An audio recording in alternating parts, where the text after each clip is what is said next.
Introducción. En la siguiente presentación expondremos a modo esquemático la embriología del tubo digestivo y sus anexos, comenzando por la embriogénesis y terminando lo que conocemos como el periodo fetal, que termina al momento del nacimiento. El tubo digestivo deriva del mesodermo y ectodermo, que van a formar el epitelio y la musculatura lisa de sus paredes. Se desarrolla a partir de lo que conocemos como el intestino primitivo, que se forma por una incorporación del saco vitelino al embrión. Esto se va a dar como consecuencia del plegamiento cefalocaudal y lateral. Comenzaremos explicando la primera semana y así sucesivamente, terminando con una serie de casos clínicos que nos ayudarán a la comprensión del tema dado. Primera semana, ciclo ovárico. Al llegar la pubertad, la mujer comienza a tener ciclos regulares cada mes, controlados por el hipotálamo. Al inicio de cada ciclo ovárico, la FSH estimula entre 5 y 20 folículos en fase primaria, para que crezcan en condiciones normales. Solo uno de estos alcanza la plena madurez y únicamente se libera un ovocito. Los otros degeneran y se volverán atrésicos. Cuando un folículo se vuelve atrésico, el tejido que lo rodea se degenera en tejido conjuntivo, de tal manera que forma el cuerpo atrésico. La FSH también estimula la maduración de las células foliculares, que rodean el ovocito. Estos cambios producen la maduración folicular, que es la base para la producción de las hormonas que intervienen en el ciclo ovárico. Las células de la teca interna producen androstenediona y testosterona. Las células de la granulosa convierten las hormonas anteriores en otros productos. La producción de estrógenos conlleva a tres eventos importantes. 1. El endometrio uterino entra en fase folicular o proliferativa. 2. El moco cervical se adelgaza para permitir el paso del esperma. 3. Se estimula el lóbulo anterior de la hipófisis para que produzca LH. A mitad del ciclo se produce una descarga de LH. Lo que produce 1 es la elevación de la concentración del factor promotor de la maduración, lo que induce a los ovocitos a completar la meiosis 1 e iniciar la meiosis 2. 2. Estimula la producción de progesterona por parte de las células del estroma folicular. Y 3. Provoca la ruptura del folículo y la ovulación.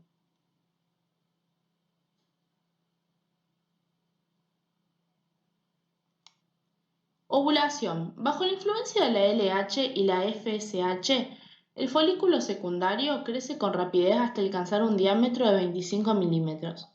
El aumento brusco de la LH introduce el ovocito primario a completar la meiosis 1 y hace que el folículo entre en la fase preovulatoria. Se inicia la meiosis 2, pero el ovocito se detiene en la metafase aproximadamente 3 horas antes de la ovulación. Entretanto, la superficie del ovario empieza a crecer un bulto en su ápice. Aparece una mancha vascular, el estigma. La elevación de la LH aumenta los niveles de prostaglandinas locales, favoreciendo la contracción muscular de la pared del ovario, que empujan al ovocito junto con las células granulosas de la región del acúmulo óforo que lo rodean. Las células del acúmulo óforo se reorganizan alrededor de la zona pelúcida y forman la corona radiada. Cuerpo lúteo. La progesterona trabaja sobre la mucosa uterina para que entre en la fase progestacional o secretora y se prepare para la implantación del blastocito de haber fecundación. Después de la ovulación, las células de la granulosa que quedan en la pared del folículo roto y las células de la teca interna son vascularizadas y bajo influencia de la LH se convierten en células luteínicas, secretoras de progesterona. Poco antes de la ovulación, las fibras de la trompa de falopio barren la superficie del ovario y dicha trompa empieza a contraerse rítmicamente. El ovocito cae dentro de la trompa y éste avanza hacia la luz del útero debido a movimientos peristálticos de ésta. La velocidad a la que viaja el ovocito está determinada hormonalmente.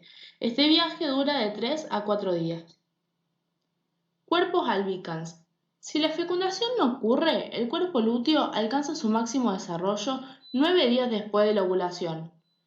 El cuerpo lúteo se observa una proyección amarilla sobre la superficie ovárica. Al degenerar, forma una masa de tejido fibroso cicatrizal, llamado cuerpo albicans. La cantidad de progesterona disminuye y se precipita el sangrado menstrual.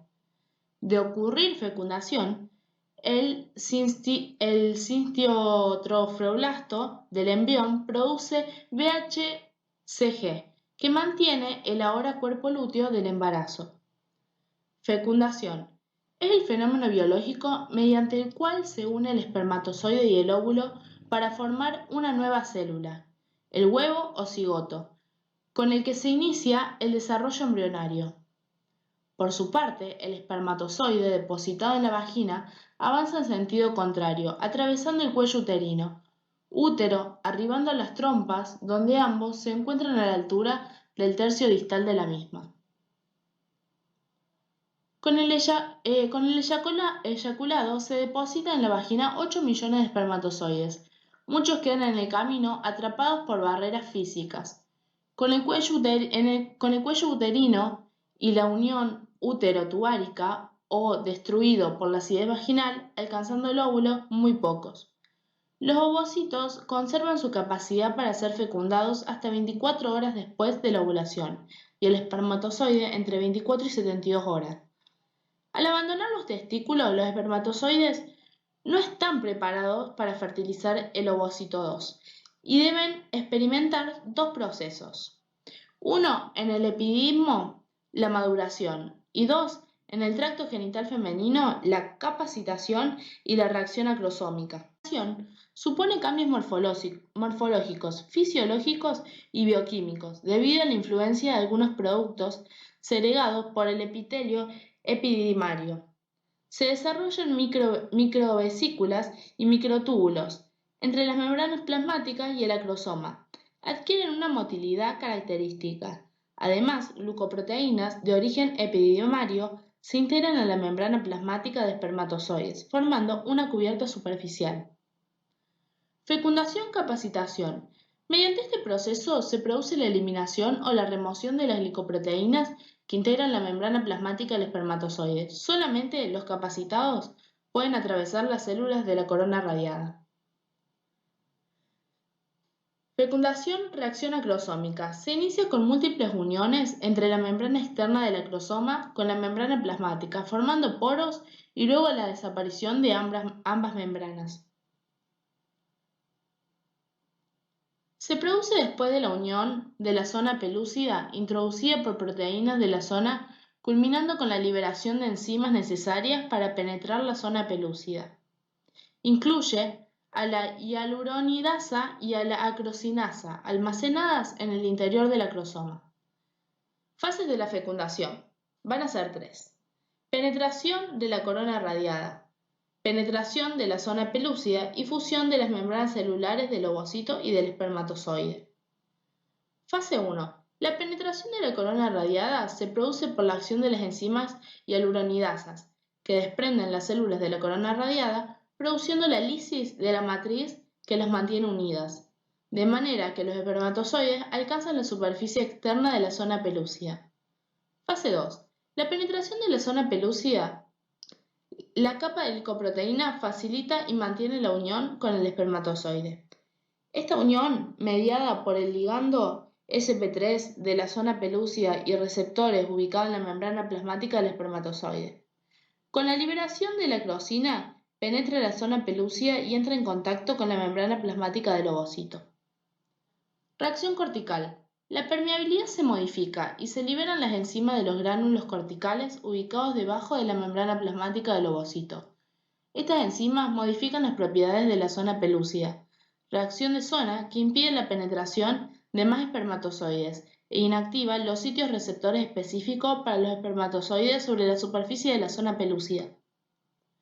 La reacción cortical o de zona por efecto de la liberación de los gránulos corticales. La membrana del ovocito se toma impermeable para otros espermatozoides y la zona pelúcida modifica su estructura y composición, impidiendo la unión y penetración de espermatozoides. De tal manera, impide la poliespermia. Fase 3. La fusión de las membranas celulares del ovocito y del espermatozoide. La adhesión inicial del espermatozoide al ovocito es mediada por la interacción de integrinas sobre el ovocito y sus ligandos sobre el espermatozoide. Se fusionan las membranas plasmáticas. La membrana que cubre el capuchón ha desaparecido. La fusión se produce entre la membrana del ovocito y la membrana que cubre la región posterior del espermatozoide. La cabeza y la cola penetran en el ovocito, quedando la membrana plasmática sobre la superficie del ovocito. Se reanuda la segunda división meiótica. Una de las células hijas no recibe citoplasma y se denomina segundo cuerpo polar. La otra célula u ovocito definitivo dispone sus cromosomas en el núcleo vesicular, denominado pronúcleo femenino, y por último se produce la activación metabólica del huevo. El espermatozoide avanza hasta quedar muy cerca del pronúcleo femenino. Su núcleo se hincha y se forma el pronúcleo masculino. Finalmente, estos establecen contacto y pierden sus envolturas nucleares. Se ubican en el ecuador y se inicia una división mitótica cuya metafase recibe el nombre de anfimixis, restableciendo el número de diploide de la especie. El resultado de la fecundación va a ser la recuperación del número diploide de cromosomas, la mitad del padre y la mitad de la madre. De este modo, el cigoto contiene una combinación nueva de cromosomas, que difiere de la de ambos progenitores. Determinación del sexo del nuevo individuo. Un espermatozoide que aporta un cromosoma X da origen a un embrión femenino, en tanto el que aporta un cromosoma Y genera un embrión masculino. Así, el sexo cromosómico del embrión se determina en el momento de la fecundación. Inicio de la segmentación. Sin la fecundación, el ovocito suele degenerar 24 horas después de la ovulación. Una vez que ocurre la fusión, en el óvulo se presentan las reacciones corticales y de zona para evitar la poliespermia. Los gránulos corticales cercanos a la membrana plasmática del ovocito liberan enzimas lisosómicas que alteran la membrana celular y la zona pelúcida, de tal modo que más espermatozoides no pueden penetrar en el óvulo. La segmentación es lo que ocurre al cabo de 30 horas luego de la fecundación. Consiste en la división mitótica celular luego de la etapa bicelular. Cuando la reproducción celular alcance el límite de reproducción, va a comenzar la compactación, que consiste en la unión de estas células denominadas blastómeras por uniones estrechas. Cuando la reproducción celular llegue a las 16 células, se va a denominar mórula, que suele ocurrir al cabo del tercer día, y el grupo de células que se encuentren en el centro se va a denominar masa celular interna y el que se encuentre en la periferia masa celular externa. Al cabo del quinto día, la mórula va a ingresar a la cavidad uterina, comenzando con la blastulación, que va a darse cuando comience a entrar líquido a través de la zona pelúcida para formar una cavidad con líquido denominada blastocele. En este momento la mórula va a pasar a llamarse blastocito. La masa celular externa va a pasar a ser trofoblasto y la interna embrioblasto.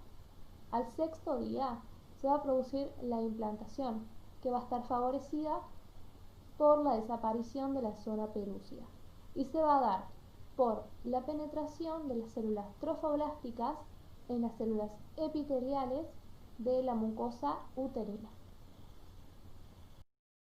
En cuanto al epiblasto, hipoblasto y formación del eje, vamos a notar que las células del embrioblasto se diferencian en células del epiblasto y del hipoblasto.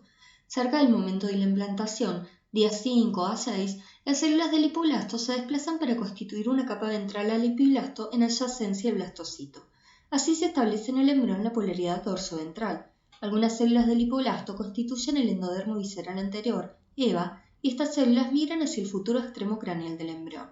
La formación y la ubicación del hipoblasto y el EVA establecen los ejes dorsoventral y cráneo caudal del embrión, respectivamente. En cuanto al útero, en el momento de la implantación, vamos a tener que el útero está compuesto por 3 capas.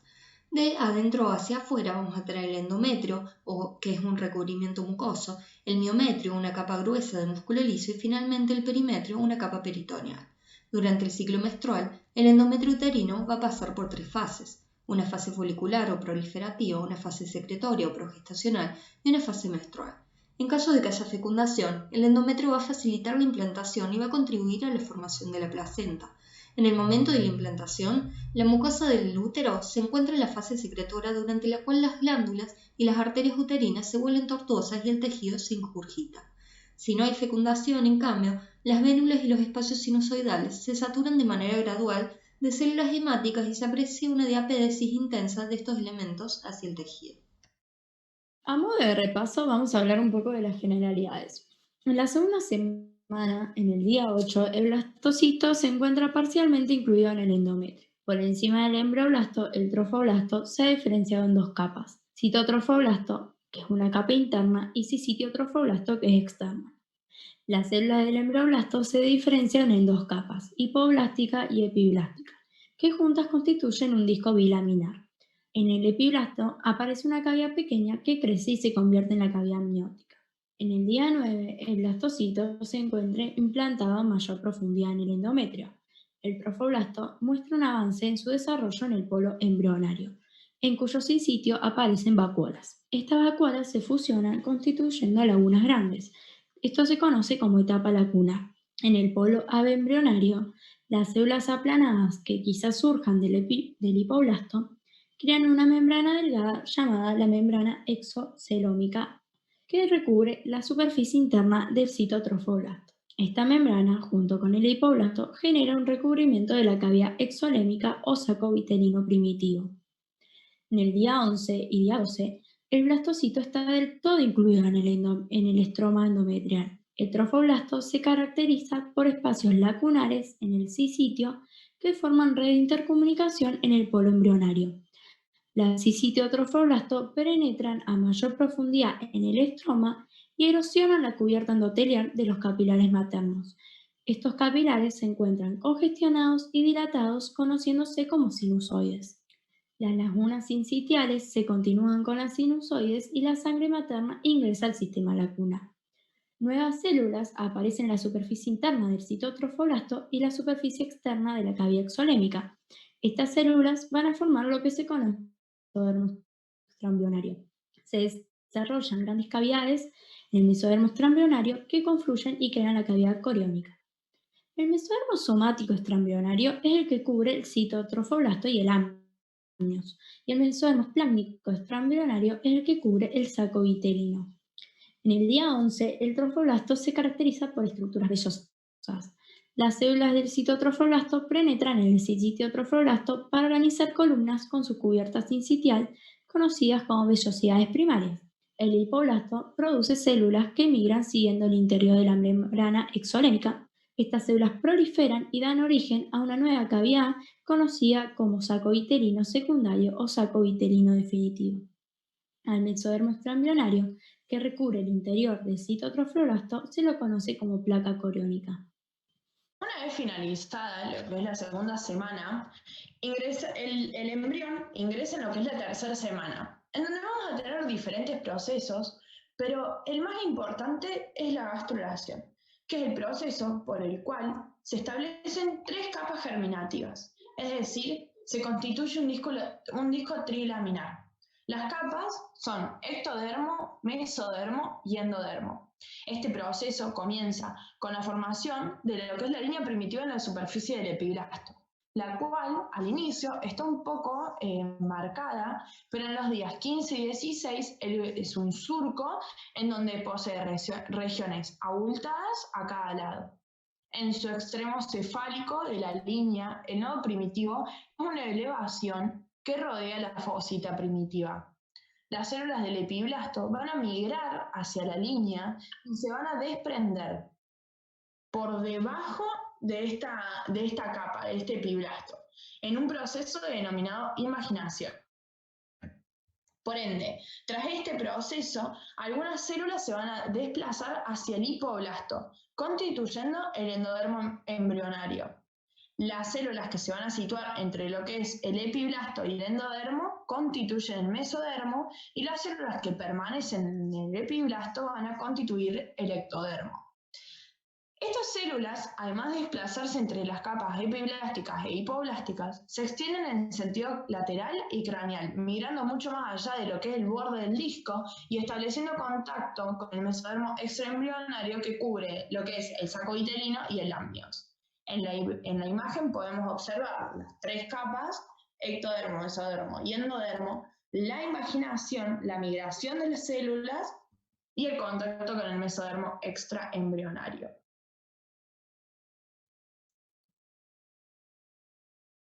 En la siguiente diapositiva podemos ver cómo las 3 capas van a ir a dar lugar a los diferentes tejidos, órganos de todo lo que es el embrión. El siguiente proceso importante es la formación de la notocorda. Esas células que van a formar esta notocorda se van a invaginar y las células prenotocordales se desplazan a través de lo que es el nodo primitivo en dirección craneal por la línea media hasta alcanzar la placa precordal.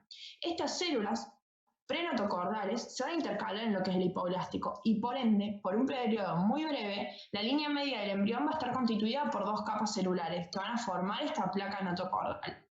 Al tiempo que el epiblástico es sustituido por las células del endodermo, las células de la placa notocordal proliferan y se van a desprender del endodermo estableciendo un cordón sólido de células que es la notocorda definitiva. En sí, esta notocorda es una estructura cilíndrica que se va a alojar en todo lo que es el eje longitudinal del embrión, va a dar lugar a los núcleos pulposos de los discos intervertebrales, la columna vertebral, y es importante porque es el centro de señalización para la inducción del esqueleto axial. El siguiente proceso que podemos destacar es el crecimiento del disco embrionario. Es importante porque en él se va a explicar por qué el embrión se desarrolla en un sentido cefalocaudal. Este disco embrionario al principio es plano y casi redondo y se va a elongar de forma gradual y adquiere un extremo mucho más ancho que es el craneal y uno caudal que es mucho más angosto. La expansión del disco, por ende, ocurre ante todo en la región craneal y se va a dar por una migración continua de las células a partir de la línea primitiva en dirección cefálica, obviamente. Entonces, en la región cefálica las capas germinales comienzan a presentar una diferenciación específica a la 3ª semana, mientras que la diferenciación de la porción caudal comienza al final de la 4ª semana. Por ende, y vuelvo a repetir porque es importante, el embrión se va a desarrollar en sentido cefalocaudal. La gastrulación continúa en los segmentos caudales al tiempo que las estructuras craneales se están diferenciando.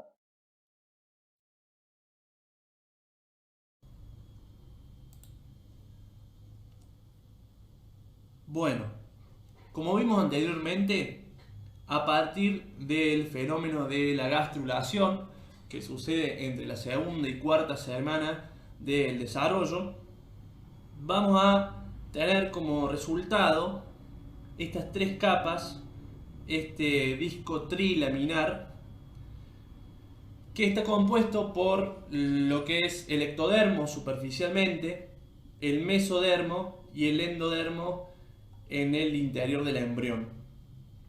Estas 3 capas, denominadas capas germinales, nos van a dar, a partir de la diferenciación y proliferación celular, sobre todo diferenciación, los primeros tejidos y órganos del organismo.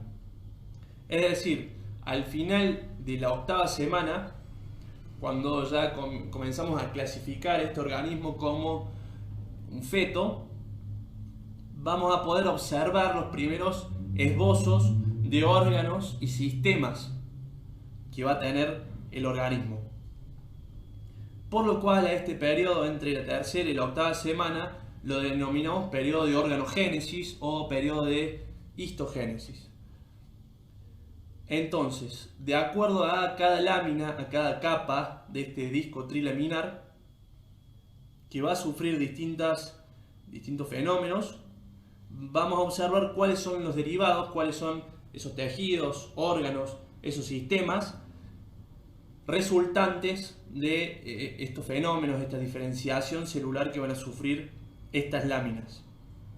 Cabe destacar que al inicio de la 3ª semana, al final de la 2ª semana, podríamos decir, como vemos acá, el día 18, el embrión está compuesto, interiormente por este disco trilaminar, pero en su aspecto exterior vamos a ver que el embrión sufrió un fenómeno de encefalización. Este fenómeno también es un resultado de la gastrulación y consiste en una polaridad que sufre el embrión. Es decir, vamos a tener un extremo abultado, que lo denominamos extremo cefálico, y un extremo más pequeño, más fino, que es el extremo caudal. ¿Sí? Entonces la encefalización va a ser el fenómeno por el cual este embrión, que era parcialmente simétrico, empieza a tomar cierta polaridad. Yendo a lo que es la capa germinal ectodérmica, que es la capa más superficial, el ectodermo, va a constituir lo que es la placa neural al inicio del día 18. ¿Cómo se constituye esta placa neural? A través de la proliferación de la notocorda y del mesodermo. ¿Sí? El mesodermo, que está cerquita de la notocorda, ambos van a crecer, van a hacer que esta porción de ectodermo se engruese, se haga una lámina más densa y se forme en esta porción del ectodermo lo que se denomina placa neural. Entonces la placa neural se forma a raíz de la notocorda y del mesodermo subyacente. Todo el resto de ectodermo va a continuar siendo la capa ectodérmica que era hasta ese momento. Entonces, esta placa neural va a sufrir el proceso de neurulación. Este proceso de neurulación consiste en la formación de un tubo. Es decir, la placa, que era lisa, que era recta,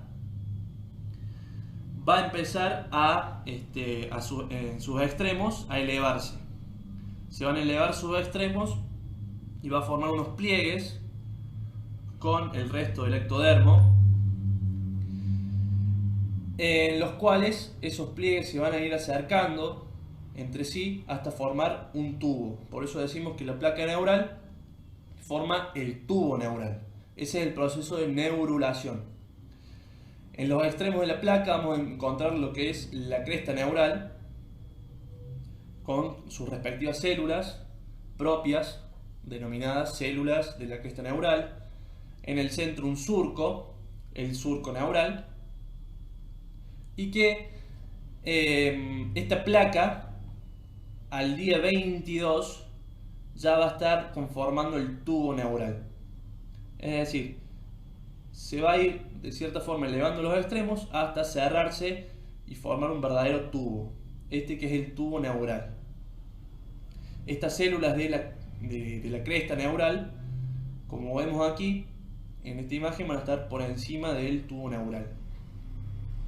Esto hay que tenerlo en cuenta porque esta imagen que vemos, que es una imagen del día 22, donde encontramos el ectodermo superficial, el que no formaba parte de la placa, las células de la cresta y el tubo neural, van a ser lo que den origen a distintos tejidos y a distintos órganos que vamos a ver en las próximas diapositivas.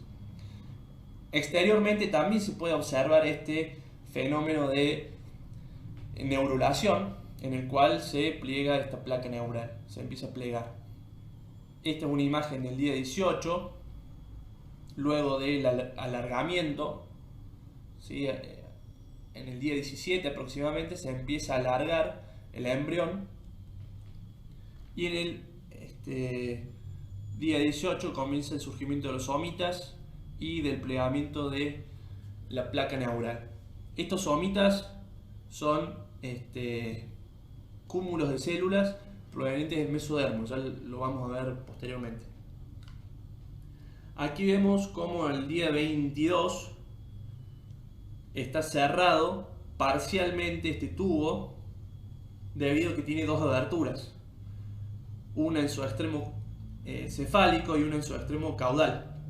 En el extremo cefálico le vamos a nombrar neuropono craneal y por supuesto en el extremo caudal le vamos a denominar neuroporo caudal, ¿sí? son 2 aberturas que va a tener aproximadamente el día 23. ¿Sí? Son porciones de tubo que no se han cerrado aún. Estas porciones se van a cerrar posteriormente el día 25 el neuroporo craneal y el día 28 el neuroporo caudal. ¿Por qué uno se cierra antes que el otro? Bueno, principalmente dependen del número de somitas. ¿Sí? Estos cúmulos de células del mesodermo, cuando son entre 18 y 20 somitas, se va a cerrar el neuroporo craneal. Y cuando esos somitas son 25, se va a cerrar el neuroporo caudal. No olvidarse, digamos, para esto, que siempre, hasta ahora hemos visto que este embrión se empieza a desarrollar desde el extremo craneal hacia el extremo caudal. Es decir, vamos a empezar a cerrarlo desde arriba hacia abajo. Por eso el neuroporo caudal se cierra días después. Se cierra el día 28 y el neuroporo craneal el día 25.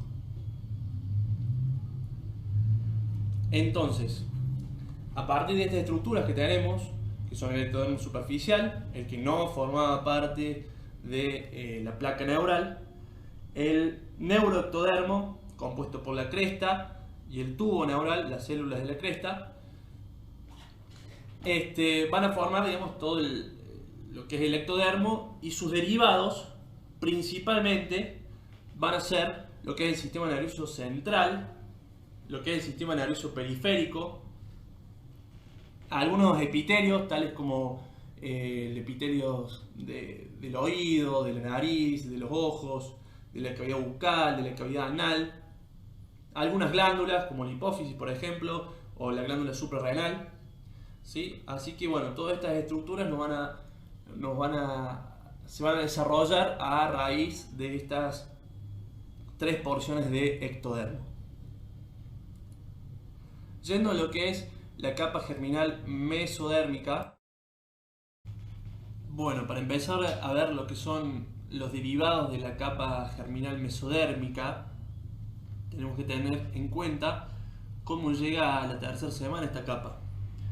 Una capa delgada entre el ectodermo y el endodermo, en la cual habíamos dicho que en la formación de la placa neural van a proliferar las células cercanas a la línea media, a lo que vamos a llamar el mesodermo paraxial. Hacia afuera va a seguir siendo una lámina delgada, la cual vamos a denominar placa lateral. Es decir, mesodermo paraxial y hacia afuera la placa lateral. Así comienza en el día 17 lo que es el desarrollo de esta capa germinal mesodérmica. Acá, bueno, estamos en un día un poco más avanzado. Si vemos que el tubo neural está cerrado, podemos decir que es entre un día 22, 23. Encontramos esta proliferación del mesodermo paraxial. Hacia afuera todo lo que es la placa lateral, que era una delgada capa, ¿sí? que vemos aquí que se divide en 2 hojas, en una hoja visceral y en una hoja parietal. Esta hoja visceral, por ejemplo, va a recubrir lo que es el saco vitelino. Y entre lo que es la placa lateral del mesodermo y lo que es el mesodermo paraxial, encontramos el mesodermo intermedio. ¿Qué es lo que va a pasar con este mesodermo paraxial? Conforme avanza el plegamiento de la placa neural, se van formando lo que son los somitómeros.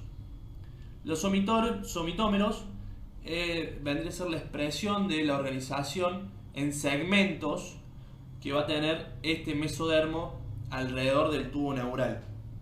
¿Sí? Son células mesodérmicas que se disponen de manera concéntrica en espirales. De acuerdo a estas células donde las encontremos, si están en íntima relación con la placa neural las vamos a denominar neurómeras, y si no van a formar lo que son los somitas, que digamos los somitas son esos cúmulos de células mesodérmicas que se desarrollan desde la región occipital del embrión hacia el extremo caudal. Empiezan a desarrollarse en el día 20 y se empiezan a generar de a 3 pares por día. ¿Sí? Es matemático, es decir, 3 pares por día, 3 pares por día, 3 pares por día, a tal punto de que para determinar la edad de un embrión, sencillamente se puede observar la cantidad de somitas que tiene y se puede con exactitud determinar la edad o el periodo embriológico por el que atraviesa dicho embrión. Células de los somitas se van a diferenciar de acuerdo a su región, si están en dorso medial, ventrolateral, ¿sí? Y a partir de estas diferenciaciones, algunas van a migrar también hacia lo que es la placa lateral. Se van a ir formando como derivados de esta capa germinal, lo que es la dermis de la espalda, los músculos del tronco, tejido conectivo, lo que es el tejido óseo, lo que es el tejido cartilaginoso de todo del tronco y parte de lo que son las extremidades. En cuestión, lo que son las extremidades. En cuestión del endodermo, el endodermo era esa capa que rodeaba el saco vitelino. Acá lo vemos al endodermo. El endodermo va a tener como principal derivado el tubo digestivo. El tubo digestivo entonces es el principal sistema derivado del endodermo que ahora vamos a ver posteriormente. Tubo intestinal. El embrión está constituido por dos tubos que están ubicados uno sobre el otro. El tubo neural en la región dorsal y el tubo intestinal en la región ventral. El tubo neural se forma por la placa neural plegada hacia arriba, la cual nace de la capa superior, es decir, del ectodermo. Además, da origen al encéfalo y a la médula espinal. El tubo intestinal se forma cuando la capa ventral, es decir, el endodermo, se pliega hacia abajo. Ambos tubos, es decir, el tubo neural y el intestinal, se mantienen unidos por la capa intermedia, es decir, el mesodermo. Su componente en la placa lateral se divide en dos capas, una capa visceral, que es esplácnica, y una parietal, que es somática.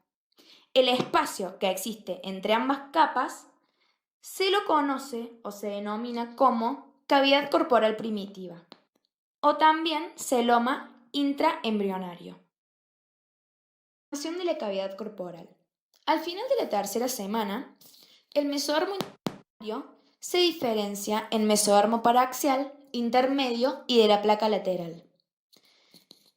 Poco después de constituirse como una capa mesodérmica sólida, aparecen en el mesodermo de la placa lateral hendiduras que dividen en dos a la capa sólida. Estas capas son la capa parietal, que es somática, y la visceral, que es esplácnica. La capa parietal es adyacente al ectodermo superficial y se continúa con la capa del mesodermo parietal extraembrionario, el cual está situado sobre el amnios. La capa parietal y el ectodermo superadyacente en conjunto se denominan somatopleura. La capa visceral es adyacente al endodermo que forma el tubo intestinal. Está en continuidad con la capa visceral del mesodermo extraembrionario que reviste el saco vitelino. La capa visceral y el endodermo subyacente en conjunto se denomina esplacnopleura. El espacio que se forma entre ambas capas corresponde a lo que denominamos cavidad corporal primitiva. En la cuarta semana, los lados del embrión crecen en dirección ventral y originan a dos pliegues laterales de la pared corporal. Estos pliegues están formados por la capa parietal, el ectodermo superadyacente y las células de las somitas adyacentes. Al tiempo que estos pliegues avanzan, la capa endodérmica también se pliega en dirección ventral y se cierra para dar origen al tubo intestinal. Al final de la cuarta semana, los pliegues de la pared lateral cierran la pared ventral del cuerpo en la línea media. El cierre de la pared ventral del cuerpo es completo, salvo en la región en la que se ubica el pedículo de fijación, lo que es el futuro cordón umbilical. De modo similar, el cierre del tubo intestinal es completo, excepto por una conexión entre el intestino medio y el saco vitelino, la cual se llama conducto vitelino. Este conducto se incorpora al cordón umbilical, se vuelve muy estrecho y degenera junto con el saco vitelino. Membranas serosas. Algunas células de la capa parietal del mesodermo de la placa lateral adquieren características mesoteliales y dan origen a la hoja parietal de las membranas serosas que recubren las paredes de las cavidades peritoneal, pleural y pericárdica. También algunas células de la capa visceral forman la hoja visceral de las membranas serosas para cubrir los órganos abdominales, los pulmones y el corazón. Las hojas visceral y parietal se fusionan para formar el mesenterio dorsal, el cual fija a la pared posterior del cuerpo el tubo intestinal y se extiende sin interrupción desde el límite caudal del intestino anterior hasta el extremo terminal del intestino posterior. El mesenterio ventral solo se extiende desde la parte caudal del intestino anterior hasta la porción proximal del duodeno y se crea un bloque del mesodermo que constituye el tejido conectivo en el hígado y genera una estructura de sostén para la formación del diafragma. Estos mesenterios están formados por una doble capa de peritoneo, que son una vía para el paso de los vasos sanguíneos, los nervios y los linfáticos hacia los órganos. Bueno, ahora vamos a presentar lo que es el estómago. El estómago, por su parte, va a iniciar su desarrollo a partir del intestino anterior en la cuarta semana. Se dice que es debido al gradiente de concentración de ácido retinoico que provoca la expresión del factor de transcripción SOX2. Se va a desarrollar como una dilatación fusiforme con gran cercanía al aparato respiratorio. Es por ello que el crecimiento esofágico será clave para que se ubique en su posición en el abdomen por debajo del diafragma. Pasando las siguientes semanas, a partir de la inundación de la región esofágica del intestino anterior, el estómago modifica su aspecto y posición en gran medida debido a las diferentes velocidades de crecimiento de las distintas regiones de sus paredes. Estos cambios se van a explicar fácilmente a través de la rotación alrededor de dos ejes. Estos ejes van a ser un eje de rotación longitudinal y un eje de rotación antero-posterior. En el primero, el estómago va a rotar unos 90 grados en el sentido de las agujas del reloj en torno a su eje longitudinal, como se observa en lo que son las imágenes A, B y C. Este movimiento hace que su lado izquierdo se convierta en un lado anterior y su lado derecho en posterior. De esta manera, el nervio vago izquierdo va a terminar inervando la pared anterior y de la misma manera el nervio vago derecho se dirige hacia posterior.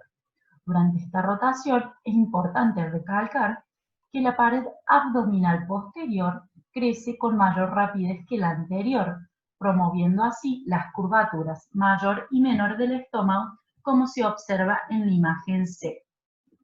Por el otro lado, vamos a tener lo que es el eje antero-posterior, en donde los extremos cefálico y caudal inicialmente se van a ubicar en lo que es una línea media, pero luego, al avanzar su desarrollo, van a rotar en torno a este eje, de modo que la región pilórica, o también llamada caudal, se desplace hacia la derecha y arriba, y la porción cardíaca o cefálica lo hace a la izquierda y abajo. Con estos movimientos, el estómago va a concluir con su posición final. Por otra parte, vamos a hablar de lo que es el mesogastrio. ¿Por qué? Porque el estómago va a permanecer unido a la pared posterior a través de lo que es el mesogastrio dorsal. Y de la misma manera, por su parte anterior, por el mesogastrio ventral. Al momento que el hígado crece hacia esta región, el mesodermo que forma el mesogastrio ventral se adelgaza y va a constituir lo que son sus dos porciones, el aumento menor y el ligamento falciforme. Como se pueden observar en la imagen A. Acá está el ligamento falciforme y el aumento menor, perdón. Debido al crecimiento asimétrico del estómago, los puntos de fijación de los mesenterios cambian. La rotación en torno al eje longitudinal va a traer al mesogastrio dorsal hacia la izquierda, originando la bolsa omental. Esta misma rotación tira al aumento menor hacia la derecha. Como se puede observar en esta imagen, en la imagen A, B y C se va observando el proceso donde el mesogastrio dorsal se va dirigiendo hacia la izquierda, formando la bolsa omental, y el aumento menor hacia la derecha. Luego, pasando a la quinta semana del desarrollo, el primordio del vaso va a aparecer a manera de proliferación mesodérmica entre lo que son las dos hojas del mesogastrio dorsal. Se puede observar acá en la imagen cómo el vaso va apareciendo entre las dos hojas del mesogastrio dorsal. Siguiendo luego la rotación del estómago, el mesogastrio dorsal se va a mover hacia la izquierda y queda adherida al peritoneo de la pared posterior por medio de la fascia deltoide. Y el estómago queda conectado con la pared posterior en la región del riñón izquierdo por medio de lo que es el repliegue gastroesplénico. También se va a presentar lo que es el repliegue esplenorenal, que va a unir lo que es el vaso con el riñón también izquierdo. Finalmente, en consecuencia a lo que es la rotación del estómago en torno a su eje antero-posterior, el mesogastrio dorsal se abomba en dirección caudal, crece hacia abajo y va a formar una bolsa de doble hoja que se extiende sobre el colon transverso y tapa el intestino delgado de manera de delantal, como se observa acá en esta imagen. Y el nombre de estas dos capas va a ser el aumento o epíclo mayor, el cual va a terminar en una capa suspendida en la curvatura mayor del estómago. La capa posterior del colon transverso se va a fusionar finalmente con el mesenterio.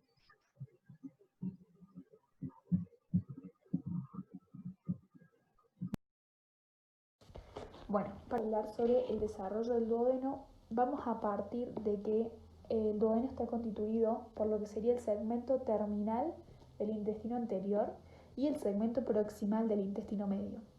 Estas dos estructuras se van a unir en un punto justo distal al sitio donde se origina la yema hepática.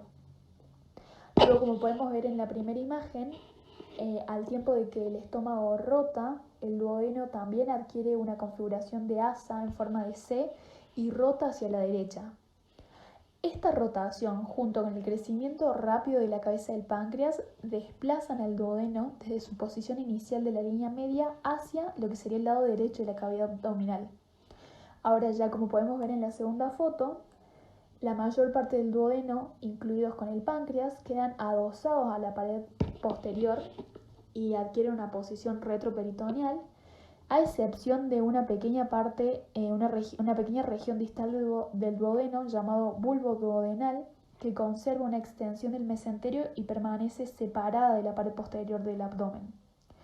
Ahora ya durante el segundo mes, o aproximadamente entre la quinta y sexta semana, la luz del duodeno se oblitera porque ocurre una proliferación celular de sus paredes. pero luego, después de un tiempo, se recanaliza.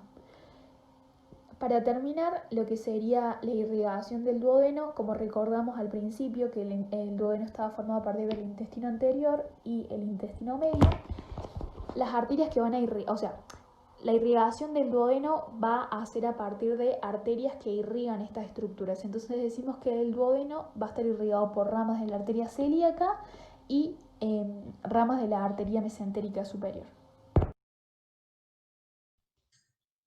Bueno, yo voy a comenzar hablando de lo que es el desarrollo embriológico del hígado, que se forma a partir de lo que es un emboso hepático, que aparece primero en embriones somíticos como un área engrosada del endodermo en el ángulo ventral entre el intestino anterior y el saco uterino. Durante los estadios precoces de la formación del duodeno, hay un pequeño esbozo de artículo hepático que se origina de este rudimento endodérmico. Con la formación del ácido duodenal, este esbozo crece desde el ápex de esta asa en el septum transversum, donde dará origen a lo que es la porción endodérmica del hígado y al revestimiento del aparato biliar. Este esbozo, bueno, acá mostramos dos imágenes. A la derecha una imagen más embriológica que muestra dónde está ubicado el esbozo hepático que da origen a la vesícula biliar y el hígado, y a la imagen de la izquierda para ubicarnos mejor anatómicamente.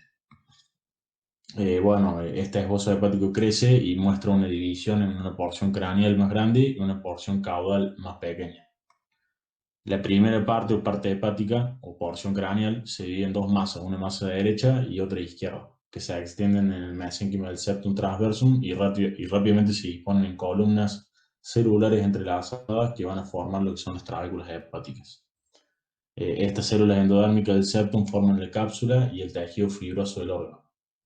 Las células endodérmicas son generalmente consideradas como que forman cordones de tejido hepático, pero la evidencia está a favor de que ellas formen láminas o planchas cribriformes. Ha sido también sugerido que pueda haber una contribución al parénquima hepático desde el mesodermo al septum transversum e igualmente del epitelio celómico. Pero tal contribución mesenquimática básicamente está interesada en lo que es la producción de la célula de Kaffer o del tejido hematopoyético encontrado en la vida fetal. Después tenemos la porción caudal o la parte cística del esbozo hepático, que se desmarca de la masa hepática principal, digamos, se separa. Esta porción caudal yace en el mesenterio ventral y da origen a lo que es la vesícula biliar y el conducto cístico. Después tenemos un simple pedículo de unión, que el simple pedículo de unión de las partes es entre las partes hepáticas y císticas del duodeno y se elonga para formar lo que es el conducto biliar y yace en el borde libre del mesenterio ventral. Después tenemos un sólido pedículo de unión que básicamente une las masas derecha y izquierda de las trabéculas hepáticas, hablado anteriormente, con el conducto hepático común. Y se canaliza para formar lo que son los conductos hepáticos derecho y izquierdo.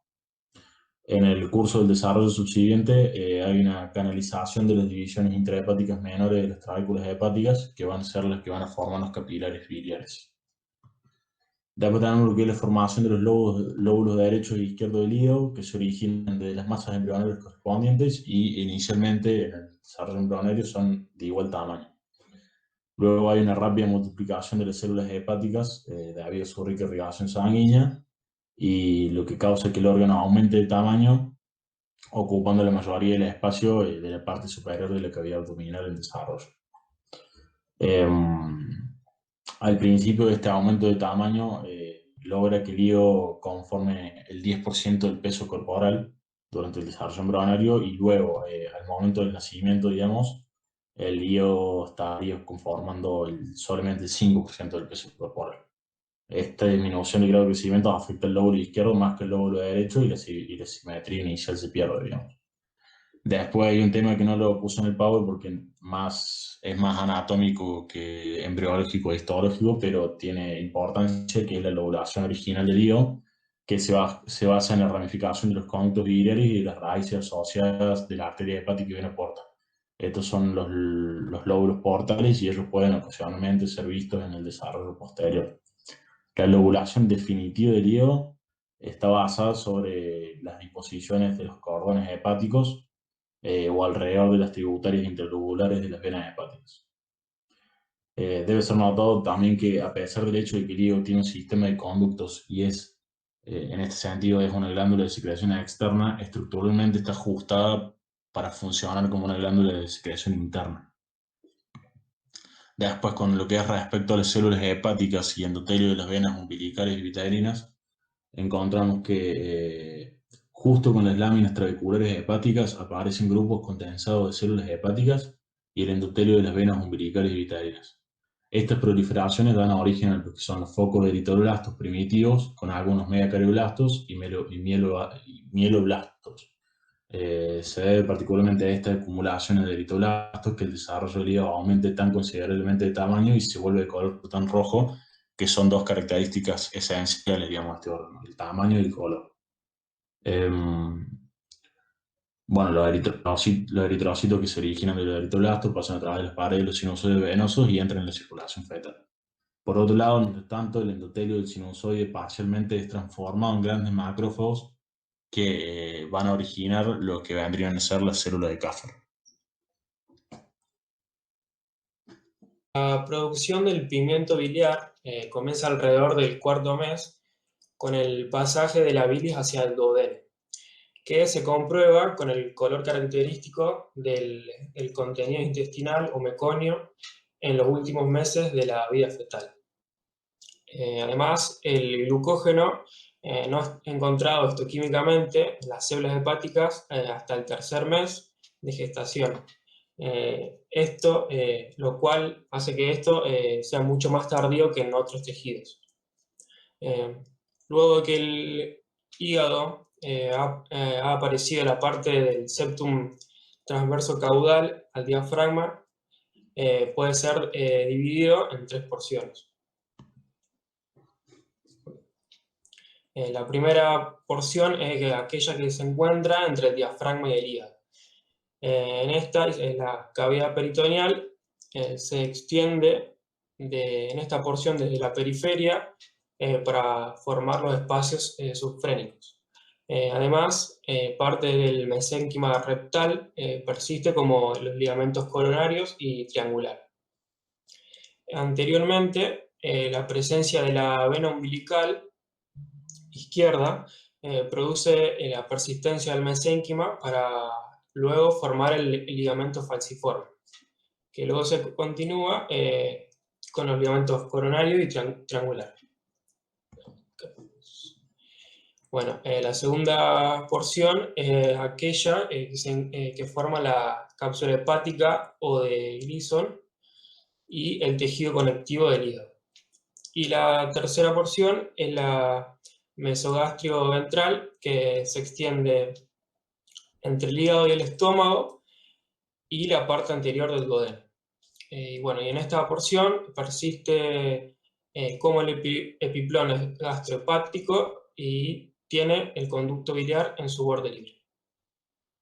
El desarrollo embrionario del páncreas, que se desarrolla en esbozos separados, que originan del endódromo duodenal.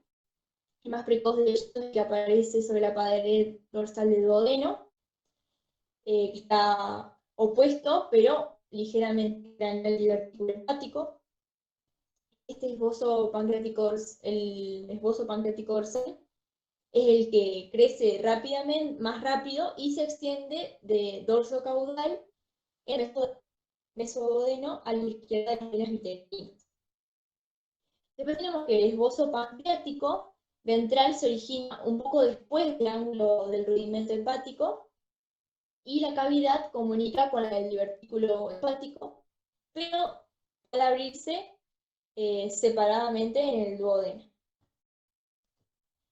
Después, con el crecimiento y elongación del conducto biliar común, la masa del páncreas ventral se aleja del duodeno al mismo tiempo que la apertura del conducto hepático común en el duodeno migra dorsalmente acompañado del páncreas ventral.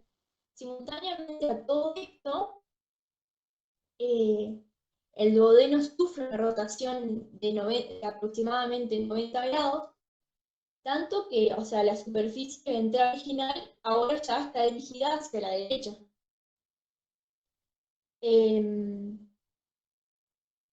Bueno, todos estos cambios, digamos, en el crecimiento son los que conducen al páncreas ventral en el mesoodeno, que ahora está a la derecha y caudal al páncreas dorsal, estando separado de él por la vena vitelina izquierda, que es la que luego va a formar la vena porta.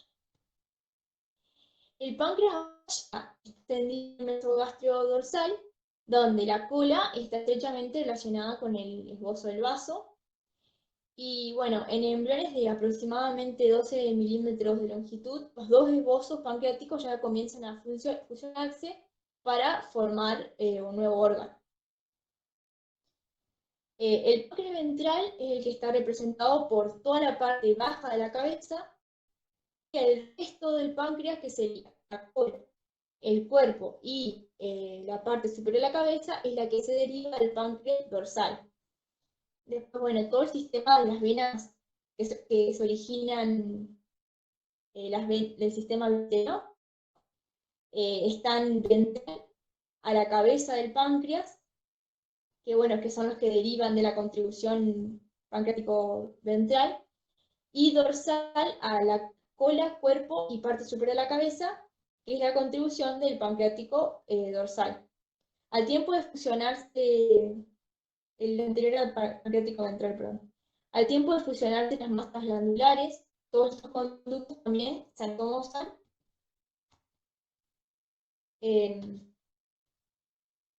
Todos estos conductos, digamos, se anastomosan y resultando todos el conducto pancreático ventral, que luego se va a unir con el conducto del páncreas dorsal y la unión del último con el duodeno, usualmente más retrógrada.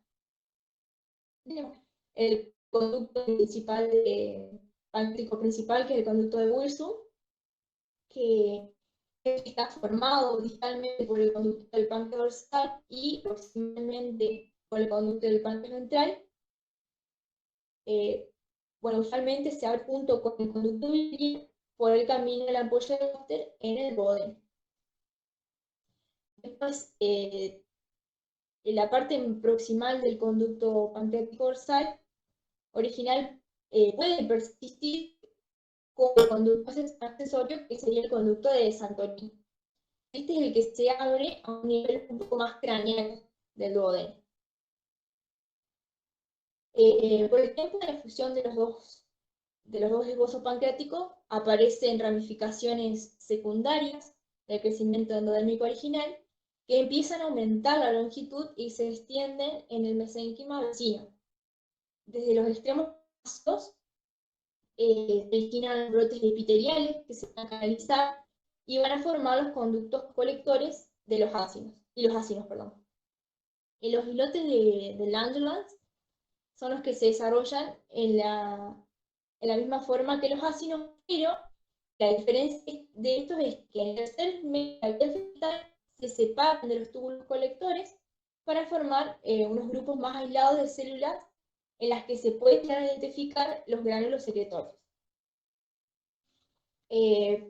Por el cuarto mes más o menos de vida, los islotes tisulares también constituyen aproximadamente un tercio de la masa pancreática total, y las células alfa y beta pueden llegar a ser distinguidas en los islotes tempranamente en la vida tal, y presumiblemente están presentes el glucagón y la insulina. Intestino medio. En el embrión de 5 semanas, el intestino medio está suspendido de la pared abdominal dorsal por un mesenterio corto y se comunica con el saco vitelino por medio del conducto vitelino o pedículo vitelino. En el adulto, el intestino medio comienza justo en un sitio distal del punto de ingreso del colédoco en el duodeno y termina en la región en que se unen los 2 tercios proximales del colon transverso y con su tercio distal. En toda su extensión, el intestino medio recibe irrigación de la arteria mesentérica superior. El desarrollo del intestino medio se caracteriza por la elongación rápida de este órgano y de su mesenterio, lo que deriva en la formación del asa intestinal primaria. En su ápice, el asa conserva una conexión estrecha con el saco vitelino por medio del conducto vitelino, y la rama cefálica del asa se desarrolla para formar la porción distal del duodeno, yeyuno y parte del ilion. La rama caudal se convierte en la región inferior del ilion, el ciego, el apéndice, el colon ascendente y 2/3 proximales del colon transverso. Una hernia fisiológica se produce como consecuencia del crecimiento rápido de la asa intestinal primaria y la expansión del hígado. La cavidad abdominal se vuelve demasiado pequeña para contener todas las asas intestinales, por lo que durante la 6ª semana del desarrollo se desplaza a la cavidad extraembrionaria contenidas dentro del cordón umbilical. La rotación del intestino medio. A medida que el intestino medio crece, el asa intestinal primaria rota en torno al eje de la arteria mesentérica superior y alcanza una rotación de 270 grados al final del proceso. Durante la elongación continua, la elongación del intestino forma una serie de asas prolongadas, al igual que el intestino grueso, el cual se elonga en un grado considerable, pero no participa en el fenómeno de plegamiento. La rotación del intestino medio es de 90 grados durante la herniación y de 180 grados en el retorno de las asas intestinales a la cavidad abdominal. La rotación de las asas herniadas. En la 10ª semana, las asas intestinales herniadas comienzan a regresar a la cavidad abdominal y se piensa que la regresión del riñón mesonéfrico, la disminución del crecimiento del hígado y la expansión de la cavidad abdominal tienen un papel muy importante en la regresión de las asas intestinales. El segmento proximal del yeyuno retorna a la cavidad abdominal, quedando ubicado en el lado izquierdo del abdomen, y las próximas se establecen de forma gradual en el lado derecho del abdomen. La yema cecal aparece en la 6ª semana y es una pequeña dilatación cónica en la rama caudal de la asa intestinal primaria, siendo la última en ingresar a la cavidad abdominal, permaneciendo de forma temporal en el cuadrante superior derecho por debajo del lóbulo derecho del hígado. Luego comienza a descender hasta la fosa ilíaca derecha, colocando al colon ascendente y el ángulo hepático en el lado derecho de la cavidad abdominal. Durante este proceso, el extremo distal de la yema cecal da origen al apéndice, que es un divertículo estrecho, quedando como posición final detrás o posterior al ciego, es decir, retrocecal, o al colon retrocólico.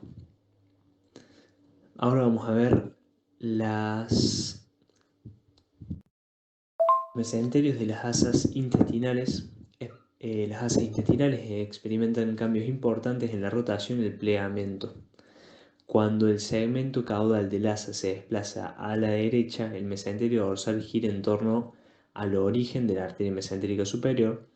El mesenterio, para el intestino medio y posterior, sigue siendo uno y va desde el ángulo duodeno-yeyunal hasta el nivel del mesorrecto, y en algunas regiones se conserva como un mesenterio libre, incluyendo el mesenterio propiamente dicho del yeyunal ilion, el mesocolon transverso, el mesoapéndice, los mesosigmoides y el mesorrecto. En otras regiones, como en el segmento ascendente y descendente del colon, el mesenterio queda adherido al peritoneo y a la pared posterior de la cavidad corporal por una capa de fascia, que es la fascia de Told, ubicada entre las dos hojas del peritoneo. A continuación, vamos a seguir con lo que es intestino posterior. El intestino posterior está formado por el saco vitelino secundario como resultado del desarrollo del pliegue caudal. Este, como se ve en la diapositiva, va a originar el tercio izquierdo del colon transverso, el colon descendente, el recto, la parte superior del canal anal y una parte del sistema urogenital. Va a tener la forma de un tubo ubicado en la línea media, que se va a dirigir desde la porción caudal del asa intestinal media a la base de la cola en desarrollo, donde va a terminar en un extremo ciego que va a estar dilatado, que va a ser llamado la cloaca primitiva, que se va a separar de una depresión del ectodermo superficial, que también va a ser llamado cloaca externa o proctoideo, por lo que va a ser la membrana caudal. La cloaca endodérmica se va a continuar con 3 tubos endodérmicos, que va a ser el intestino posterior propiamente dicho, el alantoides y el intestino de la cola. Tempranamente, en el desarrollo de la cloaca, se une a cada lado con el conducto pronéfrico, que luego va a ser el conducto mesonéfrico. En los embriones se va a originar un tabique o septum urorectal, en el ángulo que va a haber entre el alantoides y el intestino posterior. Este septum va a crecer caudalmente hacia la membrana cloacal y la va a dividir en una región dorsal llamada recto primitivo y en una región ventral llamada seno urogenital primitivo.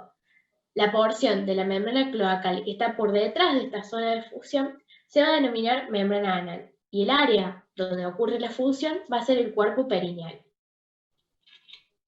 Durante el desarrollo del tabique urorectal, la membrana cloacal sufre una rotación que da como resultado que su superficie ectodérmica, en lugar de mirar hacia la región abdominal, mire hacia la región dorsal y caudal. Luego la membrana anal se rompe, estableciendo una continuidad entre la fosa anal y la parte caudal, que sería el recto del intestino posterior. La pared ectodérmica de la fosa anal, junto con la porción más caudal del recto ectodérmico, forma el canal anal, alrededor del cual se desarrollan los esfínteres voluntario e involuntario.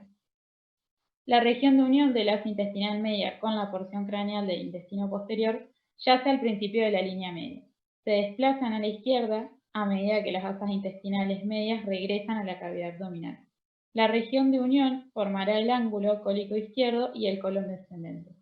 La parte del intestino posterior dorsal, a la vejiga en desarrollo, permanece en línea media y formará el recto. En cuanto al crecimiento y rotación del intestino posterior, debido a que éste crece muy rápidamente luego de su establecimiento, no hay lugar suficiente en la cavidad abdominal para contener todas sus partes. Por eso, su porción más móvil, el asa intestinal media, se hernia en el celoma extraembrionario, donde permanece hasta aproximadamente la 10ª semana de desarrollo. Para poder comprender mejor el desarrollo del intestino en relación con el celoma extraembrionario, lo vamos a estudiar en 4 estadios. El primero es cuando no hay límite definido entre los celomas intra y extraembrionario. El intestino medio y el saco vitelino van a estar separados por el desarrollo del conducto vitelo-intestinal y el mesenterio del intestino medio se elonga. El segundo estadio del intestino medio en el celoma extraembrionario comprende el crecimiento de la pared del cuerpo embrionario, la cual delimita los celomas extra e intraembrionario, es decir, que comprende un límite. Así, el asa intestinal media umbilical pasa a través de este límite y se extiende en el celoma extraembrionario. El ápex del asa está unido al saco vitelino, entre el amnios y el corión. En el celoma extraembrionario, el asa umbilical sufre ciertos cambios. Primero va a sufrir una rotación de 90 grados, manteniendo la parte cerebral en el lado derecho del saco umbilical y la porción caudal en el lado izquierdo. Luego, la parte craneal crece más rápido que la parte caudal y forma asas que ocupan principalmente la porción derecha embrionaria del saco umbilical. Por último, el conducto vitelino intestinal se hace más delgado y el saco vitelino más pequeño. Pasando al tercer estado,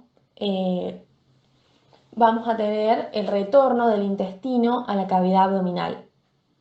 Esto sucede en la primera parte del tercer mes de gestación, donde algunas de las asas intestinales delgadas ya han retornado a la cavidad abdominal gracias a la contracción del tejido fibromuscular del mesenterio, rodeando a la arteria mesentérica superior y por el aumento de tamaño de la cavidad abdominal en relación al volumen del intestino medio. La porción craneal original del asa umbilical retorna antes que la porción caudal y sus derivados ocupan la parte más baja y dorsal de la cavidad. El resultado de esta manera es una rotación del asa umbilical alrededor de la arteria mesentérica superior, quedando el ciego y el apéndice en el cuadrante superior derecho de la cavidad abdominal, en estrecho contacto con el lóbulo derecho del hígado. El último estadio comprende la fijación de los derivados intestinales, donde el asa duodenal desciende hacia la derecha y el mesodermo se fusiona con la pared abdominal posterior. El lecho peritoneal fusionado desaparece y la mayor parte del duodeno queda retroperitoneal. Anterior a esto, la unión al conducto biliar, acompañado por el páncreas ventral, ha migrado hacia la superficie izquierda. Con la desaparición del mesoduodeno, la porción terminal del conducto biliar, el páncreas ventral y la mayor parte del páncreas dorsal también quedan retroperitoneales, y el conducto biliar pasa por detrás de la primera porción del duodeno. La parte terminal del duodeno y el ángulo duodeno-yeyunal son arrastrados hacia arriba, quedando a la izquierda de la cabeza del páncreas, excepto en su comienzo y terminación, donde el duodeno está detrás del peritoneo. Desde el ángulo duodeno-yeyunal a la unión iliocecal, el mesenterio intestinal medio persiste como el mesenterio definitivo del intestino delgado. Durante la fijación del duodeno se produce el descenso del ciego, lo que consiste en la migración caudal del ciego y una disminución del tamaño del hígado, definiéndose el colon ascendente y el ángulo hepático y quedando el ciego en la fosa ilíaca derecha. La parte del intestino medio original, junto con el comienzo del intestino posterior, forma el colon transverso, el cual se extiende a través de la cavidad abdominal reteniendo su mesenterio, llamado mesocolon transverso. Posteriormente, el epiplón mayor, que se origina como un crecimiento caudal del mesogastrio dorsal, cubre el colon transverso y su mesenterio, fusionándose con ellos. La extremidad izquierda del colon transverso se continúa en el ángulo esplénico con el colon descendente, el que se continúa con el colon pélvico y el recto. El colon pélvico retiene su mesenterio. Por último, tenemos la histogénesis y actividad funcional del intestino fetal, en donde el epitelio de la membrana mucosa del intestino definitivo es de origen endodérmico, pero su diferenciación varía de región a región. El mesodermo esplácnico del intestino primitivo se diferencia para formar la muscularis mucosae, las capas del músculo liso y el tejido conectivo. La capa superficial del mesodermo esplácnico persiste como la capa visceral del peritoneo y la peristalsis aparece en la 11ª semana de vida fetal. Cavidad peritoneal. La cavidad peritoneal se deriva de aquella parte del celoma intraembrionario situado caudal al septum transversum. La posición mediana del intestino y su mesenterio divide a la cavidad de la mitad derecha y una mitad izquierda. El peritoneo es una membrana cubierta por un epitelio plano simple, por eso también se lo puede llamar mesotelio, la cual deriva embriológicamente del mesodermo. Luego, el mesodermo se subdivide en 3 regiones. De la región dorsal a la ventral del embrión son mesodermo paraxial, mesodermo intermedio y mesodermo lateral o placa lateral, que va a dar origen a las serosas.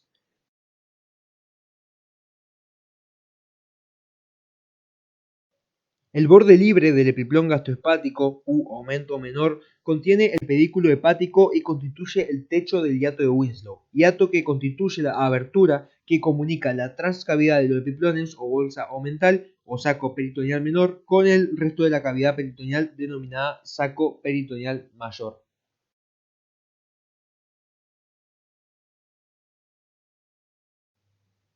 Mesodermo lateral o placa lateral. La lámina parietal o somática va a dar origen al peritoneo parietal, el cual va a permanecer en contacto cubriendo el mesodermo intermedio y continúa su crecimiento lateralmente para cubrir la cara interna del mesodermo paraxial a medida que éste va dando origen a la pared lateral y ventral del abdomen, constituyendo la hoja parietal del peritoneo, y a nivel del tórax dará origen a las hojas parietales de la pleura y pericardio. La lámina visceral o esplácnica se enrolla alrededor del intestino primitivo y hacia la 5ª semana de la embriogénesis se convierte en una lámina serosa, que va a formar un pliegue que sostiene el intestino primitivo suspendido de la pared posterior del embrión, mesodermo intermedio y paraxial, y termina dando origen al peritoneo visceral.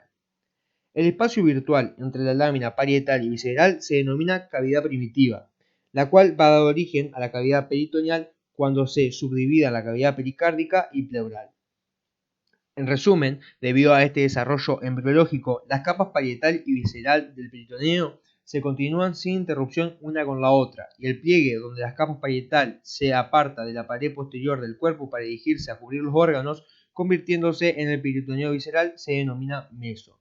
El mesenterio dorsal es el meso que sostiene al tubo digestivo en la pared posterior del cuerpo dentro de la cavidad peritoneal y se extiende desde el estómago hasta los 2/3 superiores del canal anal. Dependiendo de la región del intestino que fija la pared dorsal del embrión, toma nombres a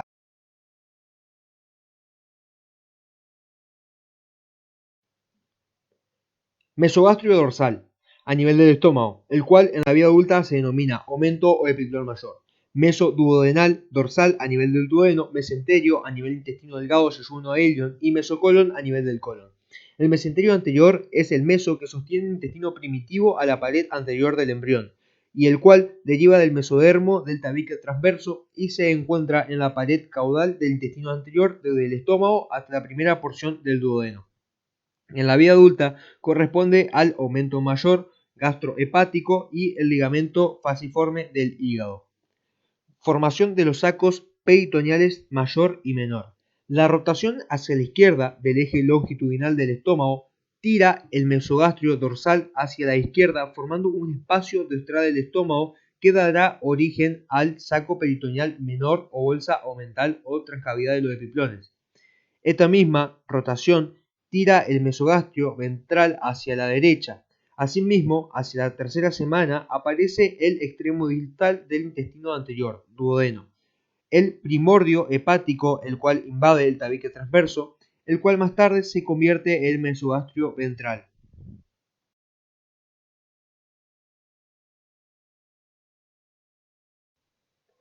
Luego, la rotación del estómago en su eje anteroposterior hace que el mesogastrio dorsal sobresalga hacia abajo formando un delantal por delante del colon transverso y el intestino delgado.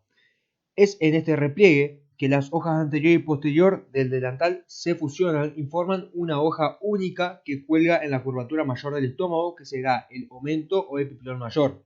El mesogastrio ventral da origen a tres estructuras: ligamento falciforme, peritoneo del hígado y omento o epiplón menor gastrohepático.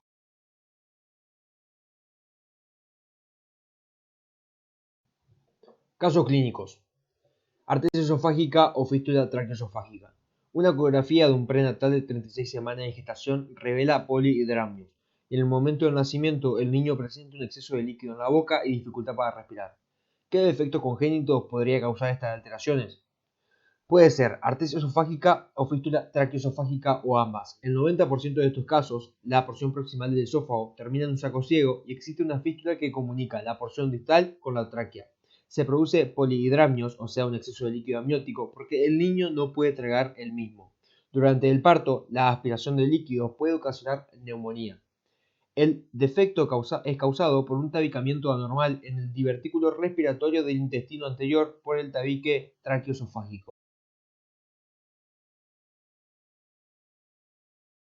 Onfalocele. Una ecografía del feto obtenida a las 20 semanas revela una masa en la línea media que aparentemente contiene intestinos y está delimitada por una membrana. ¿Cuál será el diagnóstico y cuál sería el pronóstico para este niño? La onfalocele es causada porque el intestino herniado no regresa a la cavidad abdominal durante la 10ª a 12ª semana de gestación. Como normalmente el intestino se hernia en el cordón umbilical, está cubierta por amnios. Esta situación es contraria a la gastroquisis, en la cual la hernia de las asas del intestino se produce a través de un defecto de la pared abdominal y no está cubierta por amnios. El pronóstico no es bueno, ya que el 25% de los niños con onfalocele muere antes del parto, el 40 al 88% presenta otras anomalías simultáneas y un 50% aproximadamente muestra anomalías cromosómicas. Sin embargo, si no existen otros defectos, es posible la reparación quirúrgica satisfactoria en la mayoría de los casos. Atresia duodenal. Una niña nació prematuramente después de 32 semanas de gestación. Su madre tenía 39 años y el embarazo se complicó debido a polihidramnios. En la amniocéntesis, que se realizó en la semana 16, se demostró que la niña tenía trisomía 21. El bebé empezó a vomitar unas horas después de nacer y el epigastrio estaba muy dilatado. En la radiografía del abdomen se observó que había gas en el estómago y en la parte superior del duodeno, pero no se observó gas en ninguna otra parte del intestino. Entonces se hizo un diagnóstico de atresia duodenal, donde suele producirse la obstrucción del duodeno. La ausencia completa de una luz atresia duodenal afecta habitualmente a la segunda, la porción descendente, y la tercera, la horizontal del duodeno. ¿Cuál es la base embriológica de esta anomalía congénita? La obstrucción se debe por lo general a una vaporización incompleta de la luz del duodeno durante la 8ª semana. ¿Qué causa distensión del epigastrio en los lactantes? La obstrucción produce distensión del estómago y duodeno proximal porque el feto deglute el líquido amniótico y el recién nacido traiga aire, moco y leche. La atresia duodenal es frecuente en lactantes con síndrome de Down, al igual que otras anomalías congénitas graves como el páncreas anular las anomalías cardiovasculares, las malformaciones del intestino medio y anomalías anorrectales. ¿Cuál es la base embriológica del polihidramnios? En este caso, existen los polihidramnios porque la atresia duodenal impide la absorción normal del líquido amniótico por el intestino fetal distal a la obstrucción. El feto va a diluir líquido amniótico antes de nacer, sin embargo, debido a la atresia duodenal, este líquido no va a poder atravesar el intestino por ser absorbido por la circulación fetal, ni atravesar la placenta para llegar a la circulación materna, desde donde pasa a la congénita del intestino delgado. Un bebé aparentemente normal en el momento del nacimiento empezó a vomitar profundamente unas horas después y presentaba la distensión abdominal. Los vómitos contenían bilis y solo había expulsado una pequeña cantidad de meconio. En el estudio radiológico se observó que el estómago estaba dilatado y lleno de aire, y las asas del intestino delgado estaban llenas de aire, pero no había aire en el intestino grueso. Esto indicaba una obstrucción congénita del intestino delgado. Entonces, ¿qué parte del intestino delgado es probable que estuviera obstruida? Es probable que el ileum estuviera obstruida. ¿Cómo se llama este trastorno? La atresia congénita del intestino delgado, que afecta al ileum con más frecuencia, después al duodeno, y el yeyuno es con menos frecuente afectado. ¿Por qué solo se expulsó una pequeña cantidad de meconio? Se forma algo de meconio, que son los gases fetales, a partir del epitelio fetal exfoliado y moco en la luz intestinal, y se localiza distal a la zona obstruida. Que es probable, o sea, si se hacemos una intervención quirúrgica, durante la intervención quirúrgica, el ileum atrésico forma un segmento estrecho que conecta los segmentos proximal y distal del intestino delgado. ¿Qué es la base embriológica probable de esta alteración? La atresia del ileum puede estar causada por un fallo de recanalización de la luz. Lo más probable es que la atresia ileal se deba a una interrupción prenatal del suministro de sangre al ileum.